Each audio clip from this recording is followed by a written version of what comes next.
Bonjour les créatifs, aujourd'hui je vais dessiner 2 coupes de cheveux pour des personnages manga avec les feutres Goldfaber Sketch Faber-Castell.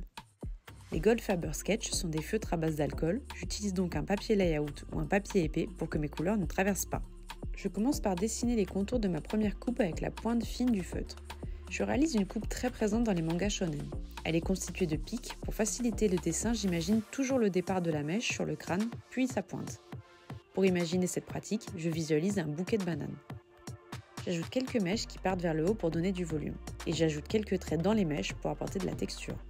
Je vais passer à la mise en couleur. J'utilise 3 couleurs pour former un dégradé. Je commence par la couleur la plus claire et j'imagine l'origine de la lumière pour laisser des zones blanches.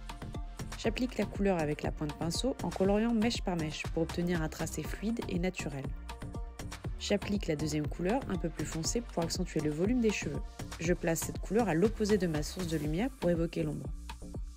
J'utilise la troisième couleur plus foncée et j'ajoute quelques touches au croisement des traits pour évoquer les différentes couches de cheveux.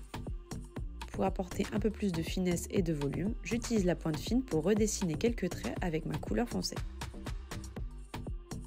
Pour ma deuxième coupe, j'ai choisi un style plus féminin. C'est un style un peu différent car les contours de ma coupe sont moins détaillés avec des mèches plus larges et plus géométriques.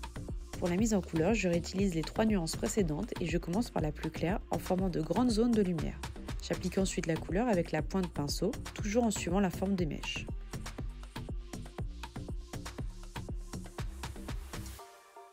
J'applique la deuxième couleur juste en dessous de la zone de lumière et j'étale avec la première. Cela me permet d'obtenir un fondu plus naturel. Je reproduis cette étape avec ma troisième couleur pour accentuer les nuances. La partie de lumière blanche va ressortir beaucoup plus. J'ajoute un peu de volume à la base du crâne avec quelques touches de couleur et quelques lignes. Il ne faut pas trop en ajouter car ma coupe est peu détaillée. Pour finir, je colore le bout des mèches pour évoquer l'ombre. C'est la fin de cette vidéo, j'espère qu'elle vous a plu. Suivez-nous pour découvrir tous nos tutos.